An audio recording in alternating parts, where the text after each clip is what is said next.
Welcome to Dreamy Fairies Land. Please subscribe करिए और हमारी फैमिली का हिस्सा बनिए।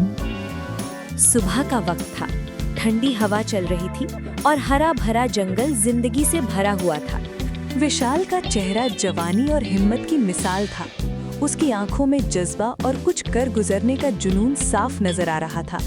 विशाल घोड़े पर सवार शिकार के लिए रवाना होता है। अचानक जंगल के बीच एक खूबसूरत हिरन भागता हुआ दिखाई देता है, जिसके गिर्द सूरज की रोशनी दरख्तों से छन कर आ रही होती है। घोड़ा जंगल के अंदर बिजली की तरह दौड़ता है, पत्ते हवा में उड़ते हैं और जमीन थरथराने लगती है। हिरन आगे आगे भाग रहा होता है और विशाल पूरी ताकत के साथ उसका पीछा कर रहा होता है। शाम हो जाती है, आसमान नारंगी रंग में रंग जाता है और विशाल थकन महसूस करने लगता है।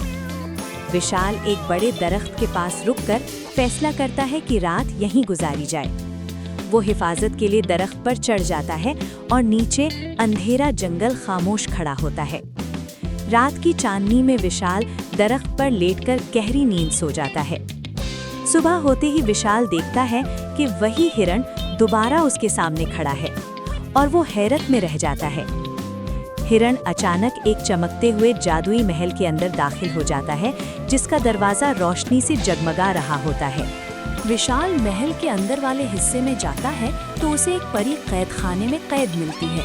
विशाल घोड़े से नीचे उतरकर गेट के लॉक पर हाथ रखता है तो गेट खुल जाता है और परी आजाद हो जाती हैं। परी विशाल का शुक्रिया अदा करती है। विशाल मुस्कुराकर वेलकम कहता है। परी विशाल को अपने घर आने की दावत देती है। विशाल मान जाता है। विशाल घोड़े पर सवार होता है और परी हवा में उड़ने लगती है। वो दोनों सफर जंगलों, पहाड़ों और सहराओं से होते हुए सफर जारी रखते हैं। सफर करते करते वो आपस में बातें भी करते जाते हैं। परी उसे अपने मुताल्लिक़ बताती है। इतने में वो खूबसूरत इलाके में पहुंच जाते हैं। ये खूबसूरती से भरपूर इलाका परी के वालिद की मलकियत होता है। सामने एक खूबसूरत महल दिखाई देता है। वो दोनों महल के अंदर जाते हैं। वहाँ परी की माँ उनका इस्तकबाल करती है। परी की माँ बेटी से मिलकर बहुत खुश होती है। परी की वालिदा ने उन दोनों के लिए एक पुरतकल्लुफ़ खाने का इंतज़ाम किया होता है। खाने के बाद परी की वालिद उसे एक जादुई शीशा देती है कि ये हर मुश्किल में तुम्हारी मदद करेगा। विशाल उनसे जाने की इजाज़त लेता है और एक मोड़ पर बैठकर रवाना हो जाता है। रास्ते में एक जगह उसने शीशे को निकाला तो एक परी जाहिर होती है। विशाल पहले तो घबरा जाता है, फिर परी को कहता है कि मेरे लिए खाने का इंतज़ाम करो। परी एक इशारा करती है और एक मज़ेदार खानों से सजा टेबल जाहिर होता है। विशाल खूब पेट भरकर खाना खाता है और परी से बातें भी करता है। फिर परी के एक इशारे से एक बहुत ही खूबसूरत महल पल भर में तैयार हो जाता है। महल रंग बरंगे फूलों, तितलियों और परिंदों से सजा हुआ था। थोड़ा आगे एक खूबसूरत शाही बेडरूम विशाल का इंतजार कर रहा था। कुछ दिन बाद उसे तन्हाई का एहसास हुआ तो उसने परी को बुलाया। उसने हुक्म दिया कि मेरे लिए एक खूबसूरत शहजादी का इंतजाम करो जिससे मैं शादी कर सकूं। परी इशारा करती है और एक बहुत ही खूबसूरत शहजादी हाजिर हो जाती है। अगले दिन ही विशाल शहजादी के साथ बड़ी धूमधाम से शादी कर लेता है। दानिया और विशाल एक खुशियों से भरपूर जिंदगी गुजारने लगते हैं। दूसरी तरफ शहजादी दानिया के वालिदैन शहजादी के गायब हो जाने से बहुत परेशान हैं।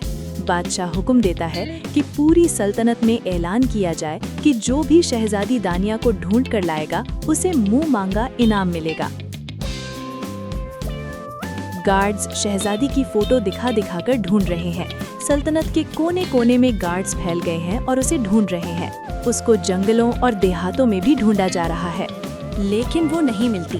एक बूढ़ी औरत महल के गेट पर कहती है उसे किंग से मिलना है। आप क्या कहना चाहती हैं? मैं शहजादी को तलाश कर सकती हूँ। गार्ड्स ने सल्तनत का छपा छपा चांद मारा है। वो नहीं मिली तो आप कमजोर औरत होकर उसे कैसे ढूंढेगी? मेरी हिम्मत देख लीजिए, मैं उसे अपने इल्म से ढूंढूंगी। ठीक है, आपको मुंह मंगा इनाम मिलेगा। आई जिन, अब जाहिर हो जा। जी हुकाम, कैसे याद किया? तुम्हारे मालिक ने तुम्हें याद किया। आई जिन, मुझे बता शहजादी दानिया कहाँ है? वो विशाल के साथ उसकी बीवी बनकर रह रही है। वो कौन सी जगह है?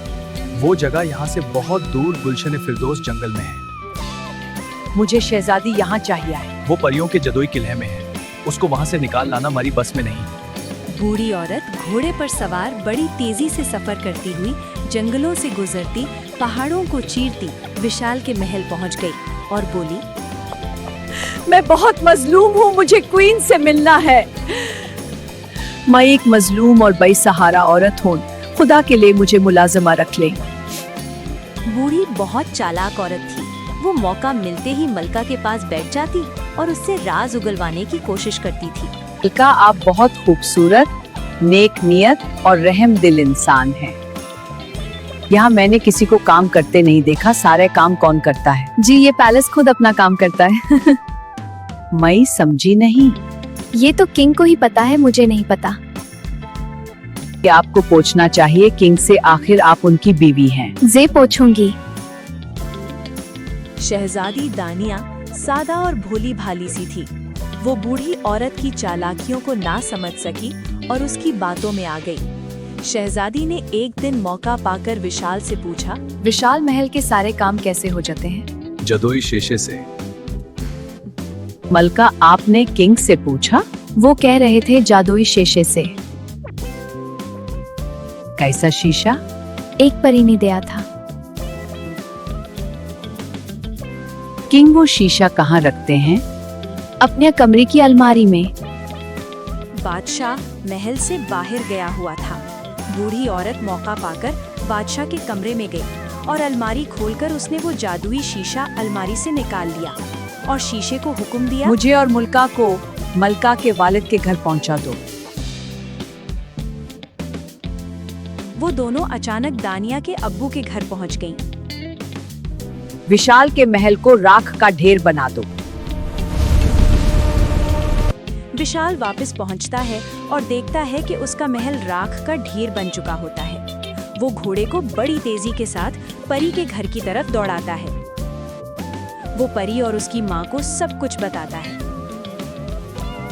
परी की माँ एक बाज और एक सफेद चूहे को बुलाती है और उनको दानिया के महल से जादुई शीशा लाने के लिए भेजती है। चूहा बाज की कमर पर बैठता है और वो दोनों जंगलों, दरियाओं और मैदानों से होते हुए दानिया के महल पहुंच जाते हैं। चूहा महल के अंदर चला जाता है और बाज छत पर उसका इंतजार करने लगता है। शीशा बूढ़ी के हाथ में होता है और वो काफी देर उसमें देखती रहती है। फिर वो शीशा अलमारी में रखकर बाहर चली जाती है और चूहा शीशा निकाल लेता है। चूहा शीशा मुंह में दबाए बाज की कमर पर सवार हो जाता है और वो दोनों खूबसूरत नजारे करते एक खूबसूरत झील के ऊपर से होते हुए महल पहुंच गए। चूहा शीशा लाकर परी की माँ को देता है। परी की माँ वो शीशा विशाल को दे देती है। विशाल बहुत खुश होता है। विशाल शीशे की परी को एक बहुत बड़ी फौज तैयार करने का हुक्म देता है। फौज की सरबराही वो खुद करता है। सफर करते करते वो दानिया के अब्बू के महल पहुंच जाते हैं।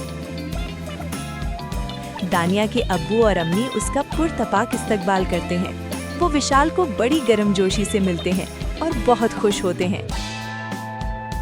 इतने में दानिया भी वहां आ जाती है और वो भी विशाल से मिलती है। अगले दिन एक बहुत बड़े जश्न का इंतजाम किया जाता है। वो दोनों बहुत खूबसूरत लग रहे होते हैं। महल को फूलों और रोशनियों से दुल्हन की तरह सजाया जाता है। इस तरह रहमदिली और सच्चाई जीत गई, धोखा और फरेब हार गया।